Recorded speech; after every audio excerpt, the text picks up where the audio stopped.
오늘 함께 읽은 이 고린도 후서는 바울이 고린도 교회에 보냈던 편지 중에서 가장 마지막 편지인 네 번째 편지인데요. 바울이 고린도 후서를 고린도 교회에 보냈던 이유는 바로 거짓 교사들로 인한 분란이 교회에 있었기 때문입니다. 그렇다면 어떤 분란이 있었는가? 고린도 교회에는 자랑하는 거짓 교사들이 있었습니다. 거짓 교사들은 영적으로 신비로운 체험한 것을 자랑하면서 자신들의 권위를 세우려고 했고, 또 예수 그리스도를 믿는 복음 외에 신비로운 영적 체험을 해야 한다라고 하는 거짓된 가르침으로 교회를 어지럽혔습니다. 뿐만 아니라 그들의 거짓된 가르침으로 인해 사도들에 대한 권위가 의심받고, 또 이미 선포되었던 예수 그리스도의 복음의 권위가 의심받았기에 바울이 고린도 후서를 이 고린도 교회에 보낼 수밖에 없었던 것이지요. 여러분, 자랑은 본디 무엇인가를 잘하는 것이나 훌륭한 것, 또는 칭찬받을 만한 것을 드러내어 말하거나 보여주는 것을 의미합니다. 거짓 교사들은 이 영적 신비 체험을 훌륭한 것, 칭찬받을 만한 것으로 여겨 뽐내고 사람들에게서 인정받고 또 우위를 점하려고 자랑했던 것입니다. 바울은 이러한 거짓 교사들의 잘못된 자랑과 가르침에 역설적으로 오늘 설교 제목과 같이 약한 그때의 강함이다 라고 말하며 자신의 약점을 자랑하는데요, 이는 세상이 자랑하는 내용과 완전히 반대되는 것입니다. 세상이 자랑하는 내용은 잘하는 것, 강한 것, 또 뛰어나고 훌륭한 것, 타인이 보았을 때 부러움을 살 만한 것들, 이런 것들을 자랑하지만 바울이 자랑하는 내용은 달랐습니다. 바울이 자랑하는 내용은 그 누구도 부러워하지 않을 것 같고 드러내기 싫어할 것 같고 훌륭하지 않은 약함, 약점이 바로 그 자랑의 내용이었습니다. 오늘날 세상의 많은 사람들도 자랑합니다. 잘하는 것, 훌륭한 것, 또 부와 명예를 자랑하지요. 이것들은 다 사람들이 부러워할 만한 것들입니다. 그러나 우리는 세상 사람들과 같은 사고방식으로 이 세상을 살아가지 않습니다. 세상 사람들과 우리는 다른 것에 가치를 두고 살아가는 차이점이 있습니다. 오늘 본문을 통해서 바울이 약함을 자랑하며 약한 그때의 강함이라 라고 하는 이 고백을 드릴 수 있었던 비결을 발견하며 우리의 자랑의 내용도 바뀌어지고 우리의 고백의 내용도 바뀌어질 수 있기를 간절히 소망합니다. 그렇다면 바울이 어떻게 약한 그때의 강함이다 라고 하는 고백을 드릴 수 있었을까요? 바울이 약한 그때가 강함이다 라고 하며 약함을 자랑할 수 있었던 이유는 바로 약함을 은혜의 통로로 받아들였기 때문입니다. 오늘 읽으셨던 본문 1절 말씀 보니까 바울은 무익하나마 내가 부득불 자랑하노니 주의 환상과 계시를 말하리라 라고 말합니다. 여기까지 보면 고린도 교회를 어지럽게 했던 거짓 교사들처럼 바울도 맞불 작전으로 자신이 경험한 이 영적 신비 체험을 또 자랑하려고 하는 것 같습니다. 그러나 계속 이어지는 2절부터 5절까지 말씀을 보면 바울이 지금 자신의 영적인 체험을 이야기하는 의도와 목적이 자신의 뛰어남을 드러내기 위함이 아니다라고 하는 것을 알 수 있습니다. 이러한 바울의 의지를 잘 알 수 있는 대목이 오늘 본문 6절 말씀인데요, 우리 6절 말씀 함께 읽겠습니다. 시작. 내가 만일 자랑하고자 하여도 어리석은 자가 되지 아니할 것은 내가 참말을 함이라.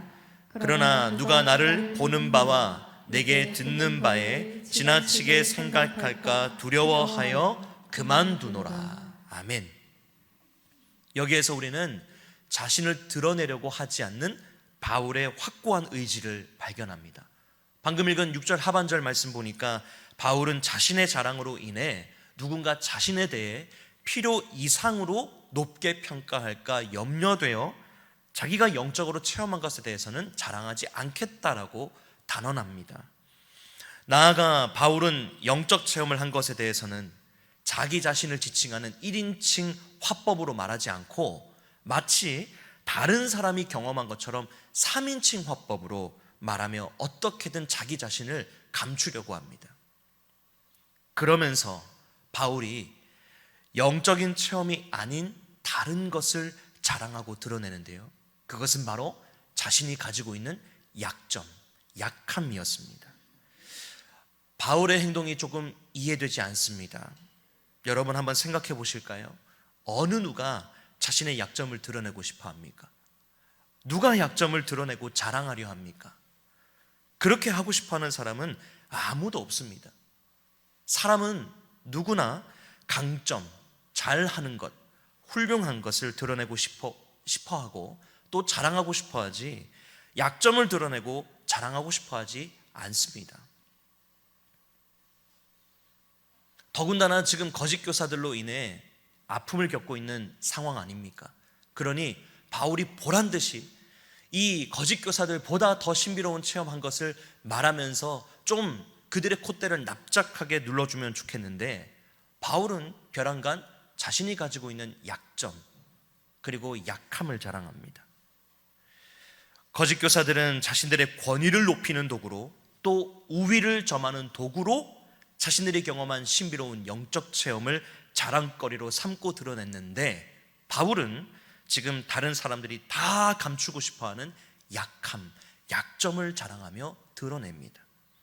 그렇다면 바울이 이처럼 자신의 약점을 자랑할 수 있었던 이유는 무엇일까요? 그것은 바로 바울이 이 약함을 은혜의 통로로 삼았기 때문입니다. 오늘 본문 7절 말씀 함께 읽어보겠습니다. 7절입니다. 시작. 여러 계시를 받은 것이 지극히 크므로 너무 자만하지 않게 하시려고 내 육체의 가시 곧 사탄의 사자를 주셨으니 이는 나를 쳐서 너무 자만하지 않게 하려 하심이라. 아멘.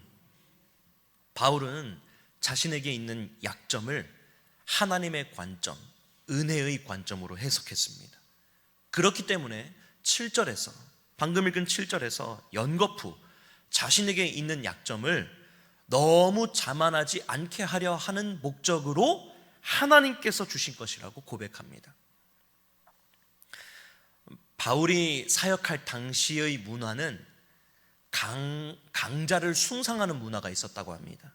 요즘도 마찬가지지만 강자, 잘하는 사람, 능력이 뛰어난 사람을 숭상하는 문화, 특별히 바울이 가지고 있었던 약점인 육신의 질병은 뭔가 문제가 있는 사람에게 찾아오는 것이다 라고 여겨졌다고 합니다.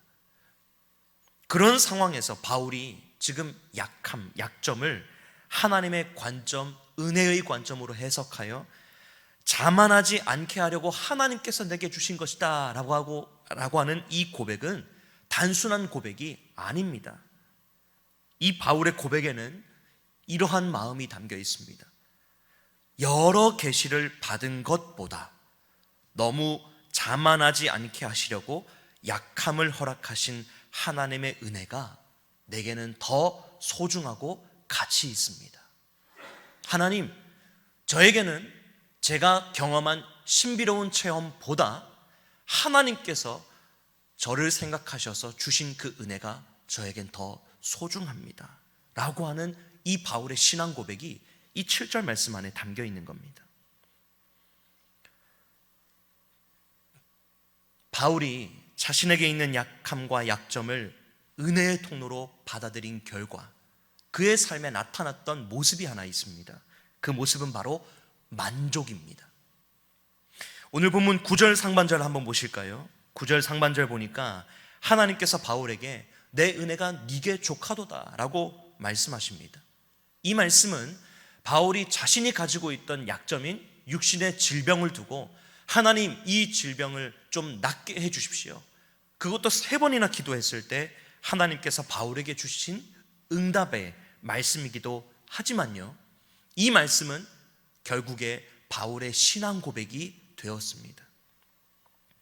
어떻게 신앙 고백이 되었는지 빌립보서 4장 11절 말씀 보니까 바울이 이렇게 고백합니다. 내가 궁핍함으로 말하는 것이 아니니라.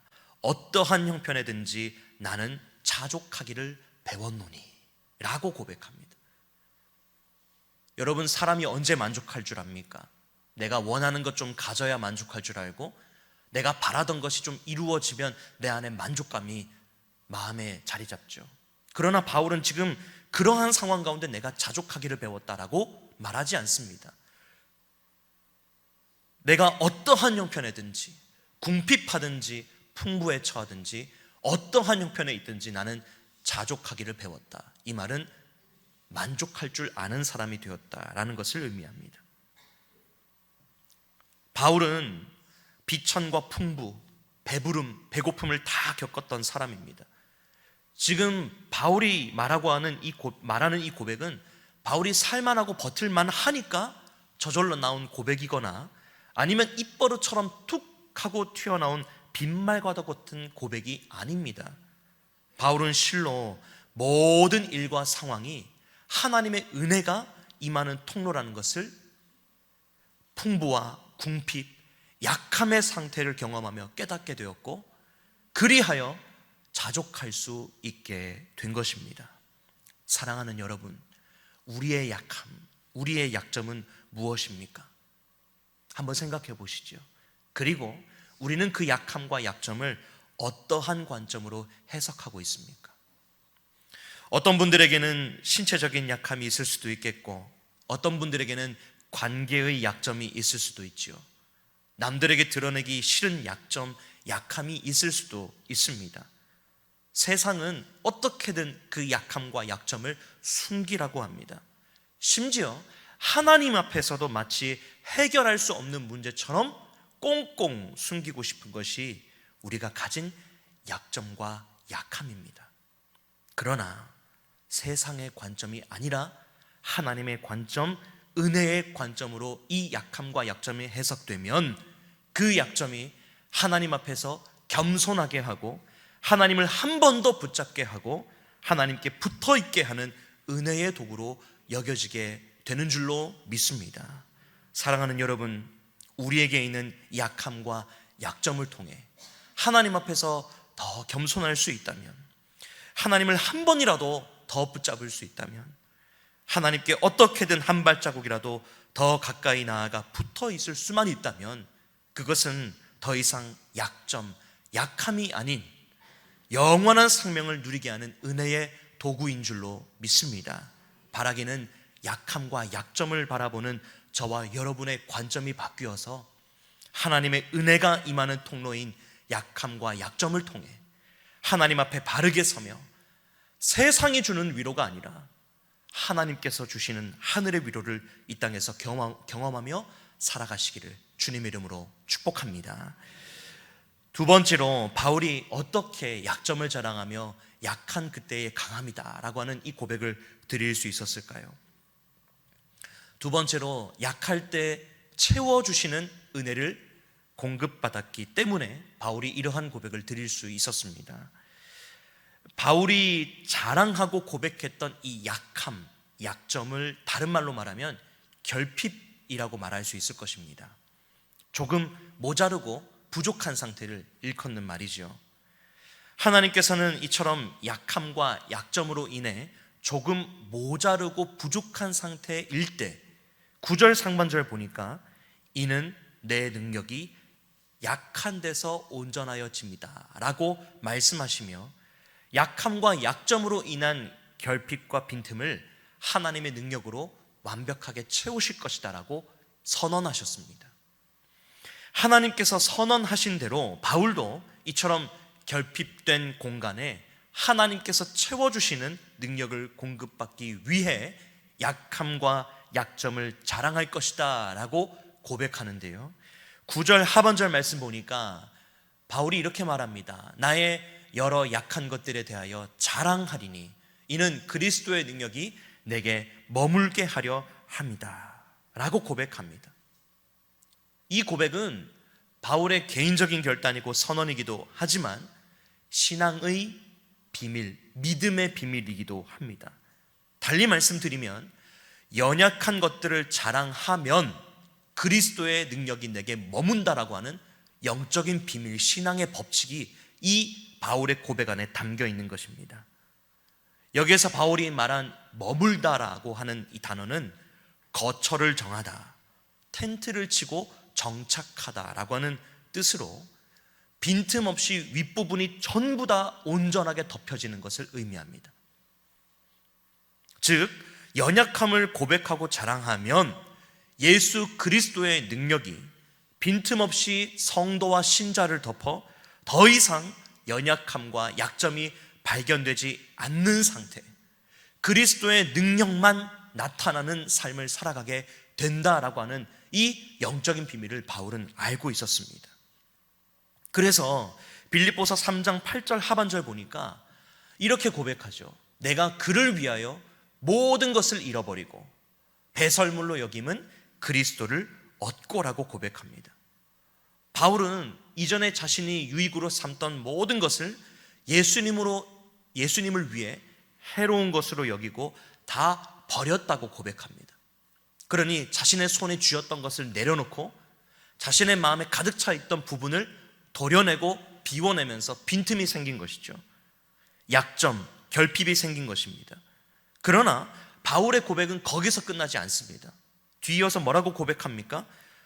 내가 그리스도를 얻었다라고 고백합니다. 그 빈틈을 그리스도를 얻었다라고 고백함으로 바울은 예수님으로 그 빈틈과 결핍을 채웠음을 고백합니다. 그러니 바울은 약함과 약점을 자랑하는 일을 포기할 수 없었던 것입니다. 왜 그렇습니까? 약함과 약점을 자랑하고 드러낼 때 예수 그리스도의 능력이 세상의 관점으로 보면 약점을 자랑하고 빈틈을 드러낼 때 부족하고 비어 보이는 것 같지만 사실은 그 공간이 하나님의 능력, 예수 그리스도의 능력이 채워질 수 있는 공간이기 때문에 바울은 그것을 알고 온전히 그리스도의 능력이 덮여지는 것을 경험했기 때문에 약함을 자랑하고 약점을 자랑하는 일을 포기할 수 없었던 것입니다. 이러한 영적인 비밀을 아는 바울에게서 드러나는 모습이 무엇입니까? 바로 기쁨입니다. 오늘 본문 9절 중반절을 다시 보시면 그러므로 도리어 크게 기뻐함으로 나의 여러 약한 것들에 대하여 자랑하리니 라고 고백합니다. 왜 약한 것들을 자랑하며 바울이 크게 기뻐할 수 있습니까? 그 크게 기뻐하고 자랑함을 통해 자신의 힘이 아닌 예수 그리스도의 권능이 온전히 자신을 덮는 것을 경험했기 때문입니다. 그래서 기뻐하는 것입니다. 세상 사람들이 보면 이해하지 못하는 모습이죠. 어떻게 결핍된 모습을 가지고 부족한 모습을 가지고 왜 기뻐할 수 있는가? 저 사람 어떻게 된 것 아닌가? 그렇게 평가할 수도 있겠습니다. 하지만 하늘의 법칙, 신앙의 비밀을 아는 바울은 그 비밀을 알았기 때문에 도리어 크게 기뻐하고 자랑할 수 있었던 것입니다. 10절에서도 바울은 기뻐한다고 고백합니다. 무엇을 기뻐하는지 우리 10절 말씀 같이 한번 읽어보겠습니다. 시작. 그러므로 내가 그리스도를 위하여 약한 것들과 능력과 궁핍과 박해와 곤고를 기뻐하노니 이는 내가 약한 그때에 강함이라. 아멘. 이해가 되지 않습니다. 어떻게 약한 것, 능력, 곤고, 궁핍, 박해를 기뻐할 수 있단 말입니까? 도무지 이해가 되지 않습니다. 여러분 잘 아시지 않습니까? 바울이 복음을 전하는 사명을 감당하느라 어떤 어려움을 당했는지, 40의 감한매를 여러 번 맞고 또 광주리에 매달려서 탈출하기도 하고 여러 번 생명의 위협도 당하고 육신의 질병은 끊이지 않고, 여러분 그런데 어떻게 기뻐할 수 있겠습니까? 그런데 바울이 기뻐할 수 있는 이유가 있었으니 그 이유는 바로 약한 그때에 오히려 하나님의 능력으로 자신이 가장 강하다는 비밀을 알고 있었기 때문입니다. 여러분 그런데 그 약한 그때에 무엇으로 강해질까요? 약한 그때 강함이다 그랬는데 무엇으로 강해질까요? 10절에 말하는 이 강함은 9절에 기록된 그리스도의 능력과 같은 단어입니다. 10절에 사용된 강함과 9절에 사용된 능력이라는 단어의 어근은 동일하게 디나미스입니다. 이 dynamit는 폭발적인 힘, 영어 다이너마이트 폭탄의 어원이 되는 그 바로 dynamit스. 죽음으로 죽음과 사망을 이기시고 무덤을 열고 부활하신 바로 그 힘, 그것이 바로 그 그리스도의 힘이 바로 약점과 약함을 기뻐하는 사람이 받아 누릴 능력이 되는 것입니다. 그렇기 때문에 바울이 기뻐할 수 있었던 것이죠. 사랑하는 여러분, 여기 컵에 물이 담겨 있는데요, 제가 이 컵에 만약에 1리터의 물을 담고 싶다, 담겨질까요? 안 담깁니다. 이 컵의 용량이 정확하게 얼마인지는 제가 알지 못하지만 이 컵이 가지고 있는 용량 이상의 물을 이 컵은 담지 못합니다. 우리의 마음도 마찬가지입니다. 우리 신앙에서 우리 자신을 의지하고자 하는 마음과 아집이 가득하면 하나님의 힘이 우리의 삶에 들어와 역사할 공간이 없습니다. 하나님을 의지하려면 우리가 이미 손에 쥐고 있는 것, 의지하고 있는 것을 놓아야만 하나님을 붙잡을 수 있습니다. 우리 마음에 아직도 우리의 힘과 의지로 가득 차 있다면 힘을 빼야 하고 우리의 의지를 꺾어야 합니다. 그 방법이 바로 약함과 약점을 자랑하고 기뻐하는 것입니다. 그렇게 할 때 하나님의 능력이 약한 그 빈틈에, 결핍된 빈틈에 들어와 완전히 덮어지는 것을 경험할 수 있습니다. 우리의 약점과 약함을 자랑하고 기뻐할 때 그 틈새로 나의 힘과 나의 능력이 아닌 그리스도의 능력이 우리를 온전히 덮어주실 줄로 믿습니다. 오늘 본문의 마지막 구절이자 설교 제목이 약한 그때의 강함이라인데요, 이 문구를 반대로 읽어보면 어떻습니까? 약해지지 않으면 강함을 경험할 수 없다는 의미로 해석할 수 있습니다. 우리의 힘을 빼야 합니다. 우리의 힘을 뺄 때 하나님의 힘과 능력이 우리의 삶에 작용하기 시작합니다. 그렇기 때문에 우리가 약한 그때가 하나님의 능력으로 가장 강해지는 때라고 바울이 고백하는 것입니다. 여러분, 운동의 기본 원리를 다들 아시지요? 제가 한번 탁구를 배워볼 일이 있었는데, 탁구를 배울 때 제일 물론 모든 운동이 다 똑같지만 모든 운동의 기본은 자세더라고요. 자세, 폼. 이 자세가 잡혀야 실력이 는다, 이런 말을 하더라고요. 그래서 제가 탁구 기본 자세를 배웠는데 도무지 되질 않았습니다. 왜냐하면 힘이 잔뜩 들어가 있어서 거의 강목같이 삐그덕삐그덕 이렇게 움직이더라고요. 그러니 유연하지 못하니까 공이 제대로 가지 않습니다. 자동차도 마찬가지입니다. 저는 자동차를 무조건 딱딱하게만 만들면 튼튼하다라고 생각을 했거든요. 그런데 어느 정도는 찌그러지도록 만들어야 안에 있는 사람이 그 충격을 다 받지 않는다라고 하는 전문가의 인터뷰 내용을 본 적이 있습니다. 여러분, 이것이 무슨 원리입니까? 내가 너무 힘이 들어가 있으면, 내가 나의 힘으로 가득 차 있으면 하나님의 힘으로 살아갈 수 없다는 것을 의미합니다.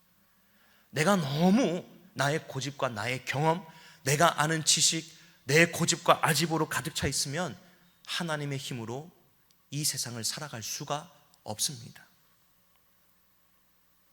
우리가 힘을 뺄 때 하나님의 힘과 능력이 우리의 삶을 주장하기 시작할 것입니다.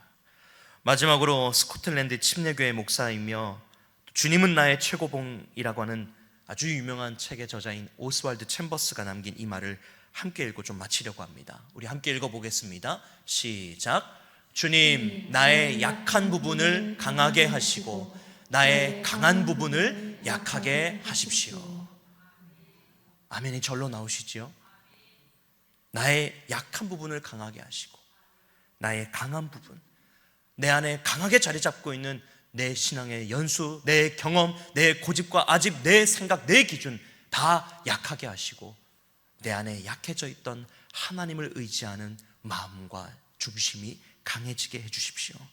이 내용이 우리의 고백과 기도의 내용이 될 수 있기를 간절히 소망합니다. 바라기는 저와 여러분 모두 우리가 약할 때가 하나님의 은혜가 임하는 때임을 기억하고 약함을 하나님의 은혜가 임하는 통로로 삼으셔서 세상이 알 수 없는 하늘의 위로를 경험하며 만족하며 살아갈 수 있기를 간절히 소망합니다.